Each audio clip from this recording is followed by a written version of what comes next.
네, 안녕하세요. 오늘 파이 네트워크에서 나온 아주 흥미로운 소식이죠. 파이 네트워크 벤처즈 출범에 대해 좀 깊이 파고 들어볼까 합니다. 네, 안녕하세요. 이 파이 네트워크 공식 발표를 바탕으로요. 이게 대체 뭐고 또 이 1억 달러짜리 계획이 여러분께 어떤 의미가 있을지 핵심만 좀 짚어보죠. 네, 좋습니다. 뭐 단순히 발표 내용을 읽는 건 아니고요. 이 벤처 펀드가 정말로 파이를 좀 쓸모 있는 코인으로 만들 수 있을까? 그 가능성을 한번 파헤쳐 보는 게 오늘 목표입니다. 근데 1억 달러라니 규모가 상당하네요. 네, 그렇죠. 파이 네트워크 벤처스, 이게 이제 파이 재단이 만든 1억 달러 규모의 개발 기금인데요. 재단이 가지고 있던 파이랑 일부 USD를 섞어서 만들었고요. 핵심 목표는 아주 명확합니다.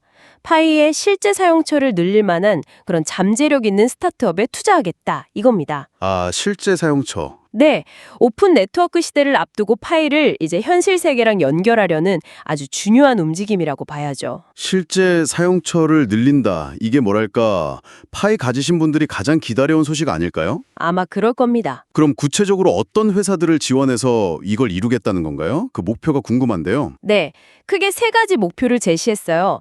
첫째는 기업들이 제품이나 서비스에 파이 결제 같은 걸 통합하도록 지원해서 파이 자체의 유용성을 키우겠다. 유용성. 네, 둘째는 파이 기반 앱이나 사업 모델에 직접 투자해서 현실 세계 경제 활동을 이 파이 네트워크 위로 끌어오겠다. 현실 경제 활동을요? 그렇죠. 그리고 셋째, 이런 실제 사용 사례를 통해서 파이의 가치를 보여주는 프로젝트들을 좀 밀어주겠다. 이런 겁니다.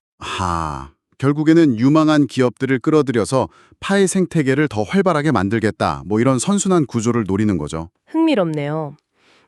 그럼 암호 기업에나 막 투자하는 건 아닐 텐데요. 어떤 전략으로 좀 옥석을 가릴까요? 맞아요. 두 가지 전략을 같이 쓴다고 하는데요. 하나는 소수의 아주 유망해 보이는 스타트업에 좀 집중 투자하는 고신호 전략. 아, 소수정예 같은 느낌? 네, 그렇죠. 쉽게 말하면 될성 부른 나무에 집중하는 거고요.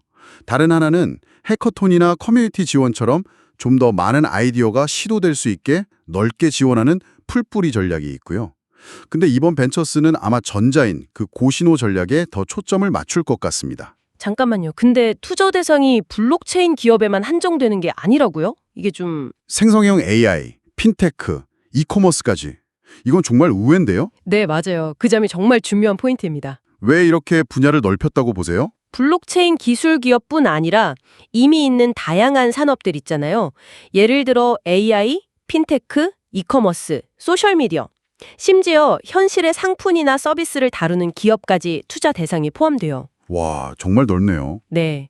그리고 투자 단계도 아이디어만 있는 초기 기업, 시드 단계라고 하죠. 거기부터 이미 성장해서 더 큰 도약을 준비하는 기업, 그러니까 시리즈 B 이상까지 다양하고요. 이건 제 생각엔 파이를 어떤 특정 기술 분야에만 가두는 게 아니라 우리 실생활 경제 전반에 통합시키려는 좀 큰 그림으로 보입니다. 아하. 그리고 실리콘밸리 벤처 캐피털처럼 철저히 사업성을 보고 투자하겠다. 이런 신호이기도 하고요. 실리콘밸리식으로 간다 이거죠. 그럼 투자는 주로 파이로 한다고요?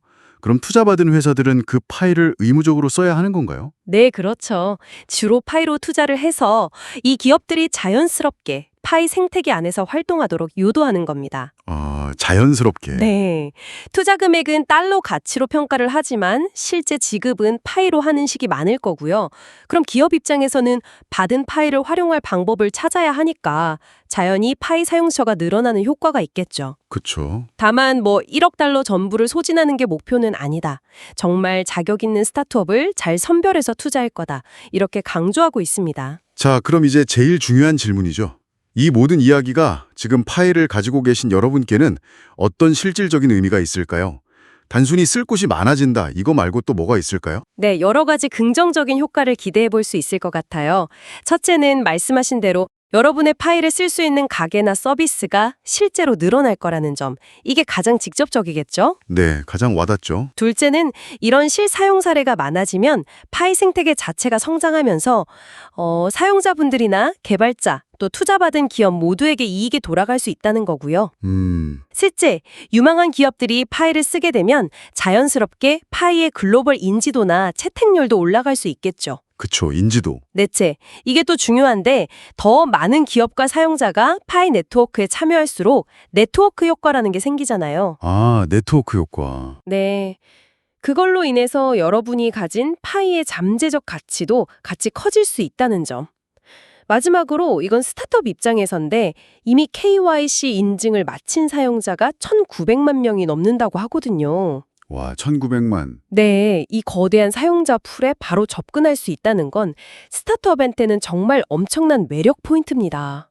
신생 기업이 이렇게 많은 잠재 고객을 처음부터 확보하기는 진짜 어렵거든요. 듣고 보니 이건 정말 오픈 네트워크로 가는 길목에서 그냥 막연한 기대감이 아니라 상당히 구체적인 행동 계획처럼 보이네요. 정확합니다. 파이 네트워크 벤처스는 단순히 돈을 푸는 게 아니고요. 오픈 네트워크 이후에 파이가 현실 세계에서 정말 진짜 화폐처럼 쓸 수 있도록 길을 닦는 그런 핵심 전략이라고 봐야 할 것 같습니다. 물론 이제 관건은 얼마나 혁신적이고 또 실질적인 기업들을 잘 발굴하고 성공시키느냐에 달려 있겠죠. 그렇죠. 성공 여부가 중요하겠네요. 자, 그럼 정리하자면 파이 네트워크 벤처스는 1억 달러 규모의 자금을 활용해서 파이를 단순한 디지털 자산에서 실생활 유틸리티로 전환시키려는 상당히 야심찬 계획이다. 네. 그리고 다양한 분야의 스타트업을 지원해서 결국 파이 커뮤니티 전체의 파이를 키우겠다, 이런 거죠? 네, 맞습니다. 여기서 근데 한 걸음만 더 나아가서 이런 질문을 던져볼 수도 있을 것 같아요. 어떤 질문이죠? 만약 이 투자가 성공한다면요. 단순히 파이로 물건을 사는 것, 그 이상으로 파이가 가진 기술적 특징들 있잖아요. 예를 들면 대규모 사용자 기반이라든지 모바일 중심 채굴 방식이라든지 네네. 이런 걸 활용해서 우리가 아직 상상하지 못한 어떤 새로운 형태의 비즈니스 모델이 등장할 가능성은 없을까? 어쩌면 정말 파이이기 때문에 가능한 그런 서비스가 나올 수도 있지 않을까? 이렇게 생각해보는 것도 꽤 흥미로울 겁니다. 아, 파이만의 강점을 활용한 새로운 비즈니스 모델이라 정말 기대되네요. 네. 파이 네트워크 벤처스와 함께하고 싶은 창업가나 기업은 파이 네트워크 개발자 포털을 통해 지원할 수 있다고 하니까요. 관심 있는 분들은 참고하시면 좋겠습니다. 네. 오늘 저희가 함께 나눈 이야기가 파이의 미래를 이해하시는데 조금이나마 도움이 되었기를 바랍니다.